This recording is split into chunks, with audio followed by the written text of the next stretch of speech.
Yes, sir. Here we go. Miami Dolphins with the come from behind victory at home and would wind up winning in overtime 20, make that 32 to 26.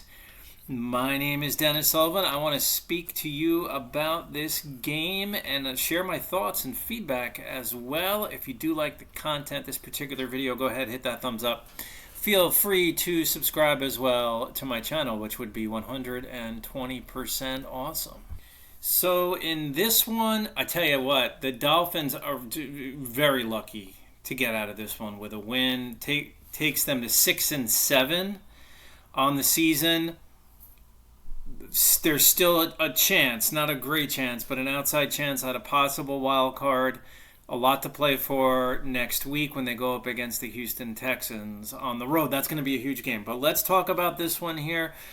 Aaron Rodgers was in his 2010, 2011 mode. I mean, he was in full flow for most of that game. He was fantastic. The best game he played all year, and as a Jet as well. 339 yards, he goes 27 for 39 and a touchdown. There were no turnovers in this game. Both defenses really off guard for much of the game, especially the Dolphins. They couldn't solve Rodgers. When the Jets would try to run, they didn't do so in spectacular fashion, but the Jets did run the football fairly well. Braylon Allen, 11 for 43, and Isaiah Davis had 10 carries, 40 yards, and a touchdown. So their running was right at the 4 yards per carry. There was a time mid to late third quarter where I'm thinking, this isn't going to happen. Like, this might not happen. And that's going to be it. but luckily, things would start to break our way a little bit. That was that was a great game to watch. Don't get me wrong. Great game to watch, but a tough one at times to sit through. There's my point on that. Then when it comes to Garrett Wilson and Davante Adams, the Dolphins had no solution for them at all. We couldn't even slow them down, really. Garrett Wilson had 114 yards receiving, 7 catches. Davante went for 109 on 9 catches and a touchdown reception.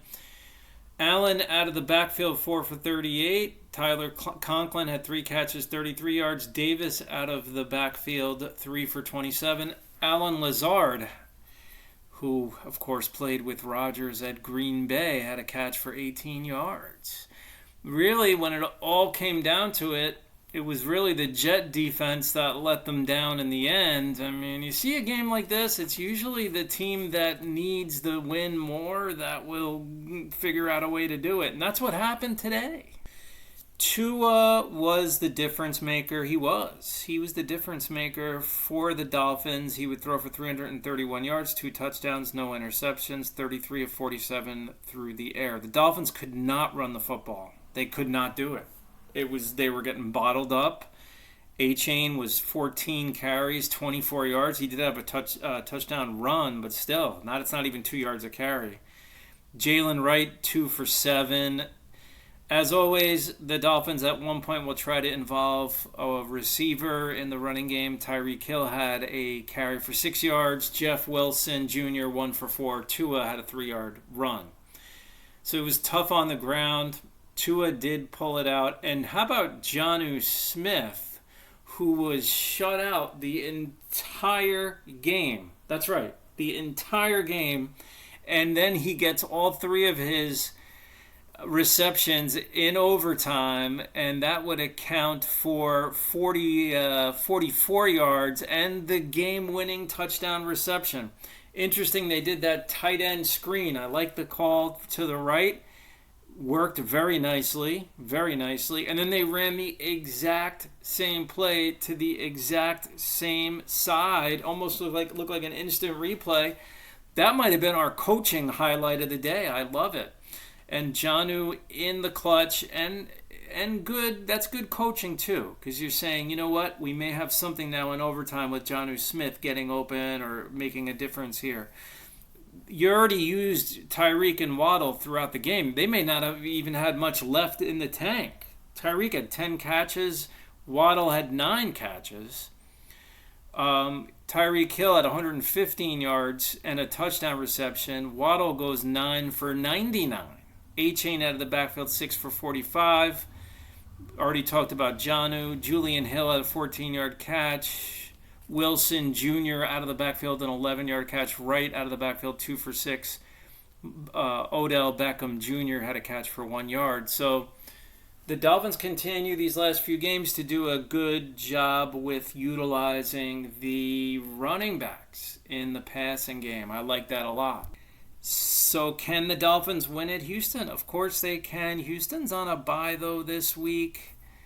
Houston's a good football team. Are they that much better than the Dolphins? I don't think they are. I mean, maybe give them an edge or something. They're playing at home, but that's a winnable game for the Dolphins. And we need that one to even up the record 7-7.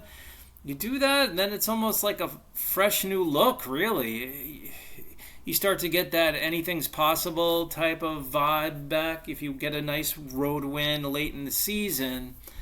And that's exactly what's being asked of this Dolphin team. So we will see, guys. That was as far as entertainment goes, that was a great game to watch, but it had its moments where you're sitting there going, oh no.